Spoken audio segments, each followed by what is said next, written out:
네, 목사님, 그러면 사업하시는 분들은 속내와 동기가 잘 되고 싶어서 하나님 펀드에 투자하는 마음으로 11조를 드리셨었거든요.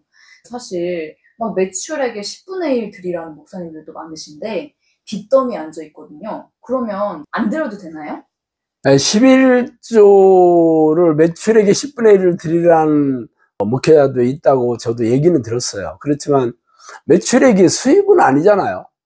사람이 장사를 하면 팔아서 이 매출이 얼마다 그러면 원재료비도 있고 사람을 썼다 그러면 인건비도 드리고 거기다가 또 각종 임대료 뭐 공과금 세금까지도 장사하는 데 필요한 것들을 경상비라고 그러는데 경상비 다 제하고 남은 수입의 10분의 1을 드리는 거거든요. 그리고 사실 구약의 율법이 신약에서는 다 폐지가 됐는데 왜 11조만은 꼭 드려야 되냐 이렇게 좀 질문하시는 분도 많이 있어요.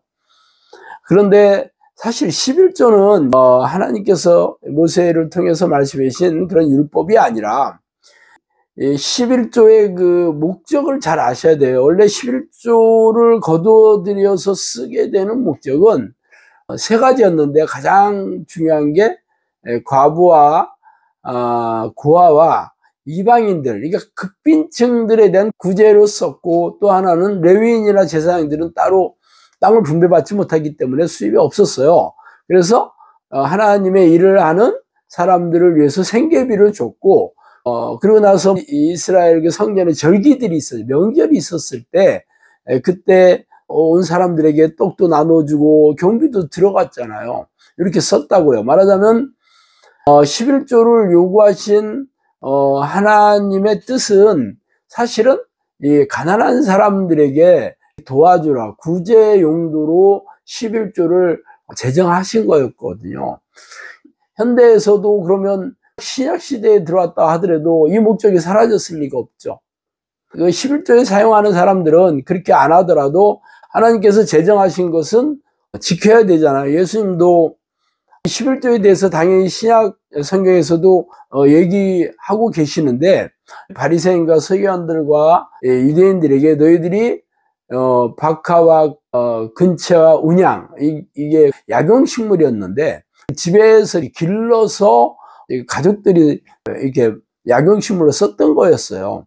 그런데 그런 것까지도 철저하게 11조를 드렸잖아요. 그렇지만 이런 것도 중요하지만 의로움과 사랑과 또 불쌍히 여김 이런 것들 의와 신과 사랑 이런 것도 빼놓지 말아야 된다고 분명히 얘기하셨거든요. 그러니까 11조를 드리라는 것은 당연히 이 11조의 목적에 부합하게 사용될 것을 전제로 명령하셨고 11조를 드리는 것뿐만 아니라 어떠한 마음으로 드려야 되나 니들이 11조를 드리는 걸로 하나님께 명령을 잘 이행했다고 생각하는 게 아니라 사랑을 베풀고 의롭고 또 믿음으로 드려야 된다는 것을 예수님께서 강조하셨잖아요. 그러니까 11조는 하나님께 드리는 게 당연히 마땅하죠. 성령님께서도 저한테 11조는 마땅하다 그렇게 얘기하셨어요. 단지 11조를 드리는 사람이나 11조를 사용하는 사람들이 성경에 기록된 하나님의 뜻대로 사용하지 않으니까 재정적인 어려움이 임하는 겁니다.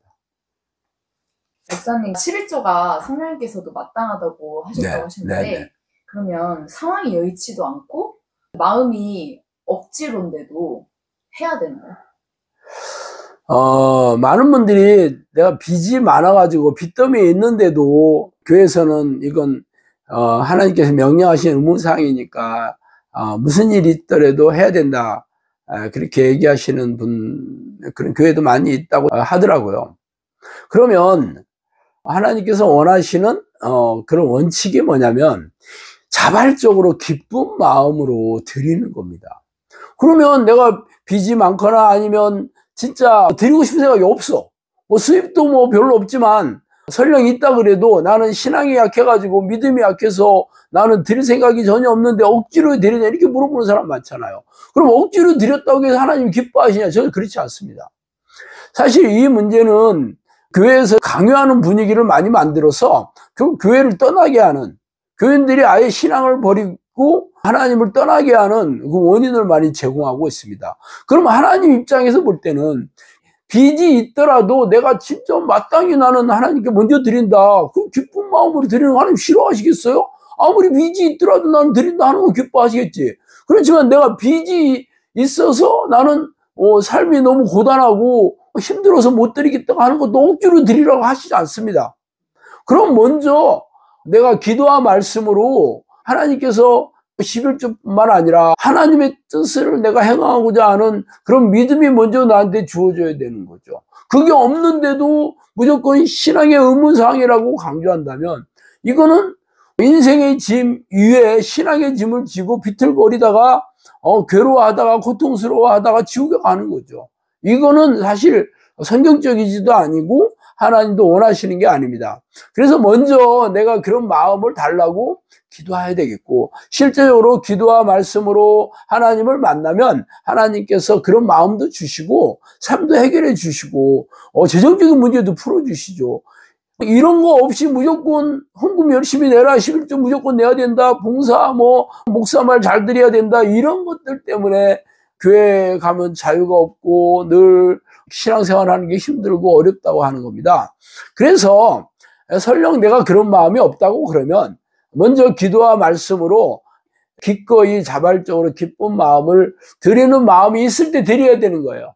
그렇지 않고 억지로 의무적으로 숙제하듯이 드리면 이거는 교회 통장에만 쌓일 뿐이지 하나님께서 기쁘게 받아주시지 않습니다. 결국은 돈만 날리는 셈이지 아무것도 아니에요. 이것은 해서는 안 됩니다. 먼저 그의 나라와 그의 의를 구하셔야 됩니다. 그러면 하나님께서 충분히 먹고 사는 문제도 해결해 주시고 당연히 감사하는 마음으로 11조를 드릴 수 있고 하나님의 뜻을 행할 수 있는 마음도 주십니다.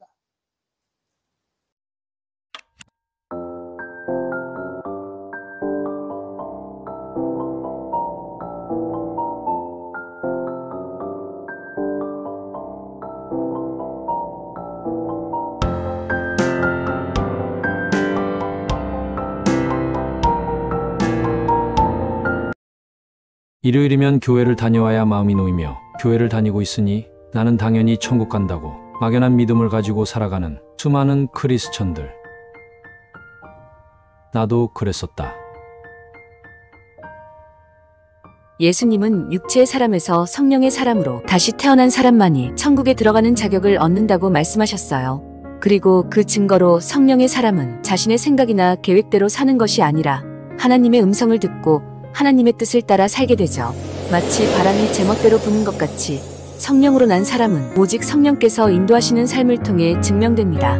전지전능하신 하나님인 성령이 인도하시는 삶은 성령의 능력과 놀라운 기적과 이적으로 일하시며 삶과 영혼 그리고 신앙과 사역에 풍성한 열매를 맺게 되지요. 성령의 사람이 되는 방법. 하나님을 만나는 법.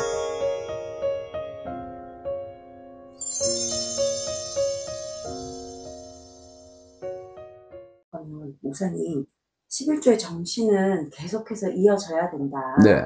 이렇게 말씀을 하셨어요. 이제 의와심과 사랑을 버리지 말고 실천하라. 온전한 마음으로 하라. 이제 믿음도 보여라. 그게 온전한 11조라는 거죠. 네, 그것이 바로 온전한 11조다. 이제 이거는 이거랑 조금 관련은 없지만 이 온전한 11조를 드리는 것 외에도 교회 안에는 엄청나게 많은 헌금들이 있어요. 네네. 감사헌금, 비전헌금, 그다음에 꽃꽂이 성경 꽃꽂이 헌금, 네, 생일헌금, 네, 절기헌금까지 네네. 굉장히 많거든요. 수십 가지가 넘어요. 그럼 그 중에서 우리가 이 제대로 된 용도에 맞게 써야 된다 하셨는데, 네네. 그럼 그것에 가장 부합하게 저희가 필수적으로 내야 될 헌금은 뭐가 있을까요? 성경에서 말하는 헌금은 11조 헌금과 그냥 감사함으로 드리는 것, 그 두 가지밖에 없습니다. 나머지 여러 가지 제목을 구체적으로 나열해서 봉투를 만들어서 드리는 분위기를 강요하는 것은 성경적이지 않죠. 왜냐하면 자발적으로 드리는 거고, 당연히 11조를 가지고 선교도 하는 거지 무슨 성경헌금을 따로 걷고 생일 헌금이라든가 성경 꽃꽂이 헌금을 왜 따로 걷는지 나는 이해가 되지 않아요. 이런 것들은 잘못된 관행이라고 생각합니다. 목사님 이제 마지막으로 질문 드릴 것이 있는데요. 마지막에 벌써? 네. 목사님께서는 사실 여기 나온 것처럼 저희들은 알거든요. 빚을 엄청나게 지셨고 삶이 바닥을 치고 네. 그런 삶 속에서 하나님을 찾고 불러서 지금 이렇게 사역도 하시고 네네. 또 물질 걱정 없이 네네. 평안하고 넉넉하게 살고 계시잖아요. 그 꿀팁을 저희들한테 가르쳐 주십시오. 사실 이거는 제 개인적인 간증인데, 제가 30대 초반에 빚을 엄청나게 내서 사업을 하다가 쫄딱 망했거든요. 그리고 10년 동안 아주 인생이 무지막지하게 떠내려갔고, 악성부채에서 도저히 숨을 쉴 수 없을 정도로 살게 됐고, 투잡, 쓰리잡도 해봤지만 결국은 이자만 더 늘어났고, 빚은 해결이 되지 않았습니다. 너무 인생이 괴로워서 이대로 살다가는 이 땅에서 지옥처럼 사는 거는 당연한 거고 천국에 가지 못하겠다. 내 안에 성령님이 안 계시는구나 하는 걸 인정할 수밖에 없어서 하나님을 만나야겠다는 생각이 들어서 성경을 뒤져서 찾아보니까 내 마음을 다하고 뜻을 다하고 힘을 다하면 만나주겠다. 간절히 찾으면 만나준다라는 말씀을 붙들고 내 기도를 하게 됐던 거고요. 이 기도를 한 뒤에 10년이 지나고 나서 성령님께서 매일처럼 찾아와서 말씀을 해주셨고, 그러면서 내가 너희 빚을 해결해 주겠다라고 얘기를 하셨어요. 그리고 실제적으로 제가 사역이 열리고 영상학교를 시작하면서 우리 식구들에게 나는 사례비를 받지 않겠다. 제가 선언을 했습니다. 왜냐하면 성령님께서 저한테 너의 모든 그 사역이나 삶의 필요를 다 채워주겠다. 걱정하지 마라. 그렇게 약속하셨기 때문에 사례비를 따로 받아서 내 재정적인 문제를 해결하겠다는 생각은 전혀 없었어요. 물론 제가 수입이 없었으니까 헌금을 가지고 생계 유지는 당연히 했지만 개인적으로 내가 빚을 갚는다든가 내가 따로 모아서 뭘 한다든가 하는 건 하지 않겠다고 얘기했죠. 왜냐하면 내가 사례비를 안 받겠다고 그랬으니까. 그래서 기적적으로 사역을 시작된 지 한 5년 차가 됐을 때 전혀 모르는 사람을 저한테 보내주셔서 당신 빚을 갚아주러 왔다 그렇게 얘기했어요. 그래서 어떻게 내가 빚이 있냐고 물어보니까 책에 그렇게 써 있다고 그랬고, 책을 읽을 때마다 신목사의 빚을 갚아줘야 되겠다 하는 마음이 계속 들어서 찾아왔다고 했었어요. 그래서 나중에 그분이 돈을 가지고 왔었는데 입금을 해줬죠. 내 계좌번호 알려주니까. 나중에 내가 은행에서 내 빚을 얼마 있냐고 물어봤죠. 왜냐하면 하도 오래전에 정확한 액수를 기억을 못했거든요. 근데 그 금액이 1원도 틀리지 않고 딱 맞았어요.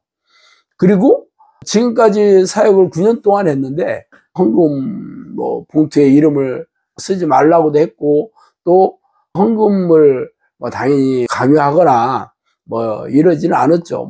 그래서 본인들이 자발적으로 내는 분위기였고, 또 우리 영상학교는 예배 한 번밖에 안 드리거든요. 그러니까 헌금을 내도 예배가 여러 개 있다고 그러면 모를까 헌금에 대해서 제가 많이 거둬드려야 되겠다는 생각이 전혀 없었던 것도 성령께서 너희 필요를 다 채워주겠다고 저한테 약속하셨기 때문에 9년 동안 넉넉하게 사역을 진행해 오고 있습니다. 그래서 내가 그동안의 경험을 가지고 말씀드리는 것은 진짜 하나님을 부르는 기도를 통해서 그의 나라와 그의 의를 구하면 하나님께서 내 삶의 모든 재정의 문제를 다 해결해 주시고 넉넉하게 살게 해주신다는 것을 제가 체험했고, 우리 영상학교 식구 중에서도 그런 체험한 사람들이 적지 않게 있습니다. 그러니까 진짜 하나님이 살아계시고 하나님 뜻대로 살고 물질도 하나님의 뜻대로 사용을 하고 드린다면 하나님께서 이 땅에 있는 동안에도 넉넉하게 재정적으로 문제없이 살게 해주실 것입니다. 오늘도 너무 좋은 말씀, 속 시원한 11조된 해결책을 알려주셔서 너무 감사합니다, 목사님. 감사합니다. 수고했어요. 고맙습니다. 저는 오랜 동안 인생 실패자로 빚더미에 앉아서 마구 떠내려갔던 지난 시절이 있었어요. 교회를 열심히 다니는데도 왜 내 삶은 고단하고 팍팍한지 성경에 선포한 수많은 하나님의 약속들, 설교 강단에서 축복의 말씀을 쏟아부었던 목회자들이 답을 해주지 않았죠. 지금은 하나님의 능력과 은혜로 세상의 어떤 교회에서도 볼 수 없는 필요를 넉넉하게 채워주시는 하나님의 도우심으로 살아가고 있어요.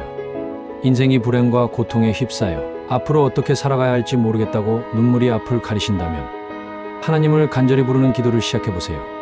한치 앞을 알 수 없는 마지막이 가까워지고 있는 이때에 오랫동안 고생의 떡과 슬픔의 눈물을 마시며 살았던 인생 선배로서 하나님의 축복으로 어떻게 이렇게 놀라운 삶을 살게 되었는지 고통받고 있는 크리스천들에게 알려주고 싶어서 이 책을 쓰게 되었어요. 당신도 이 책을 통해 형통하고 행복한 삶을 살게 되면 좋겠습니다. 크리스천 영성학교 신목사의 행복을 잃어버린 크리스천입니다.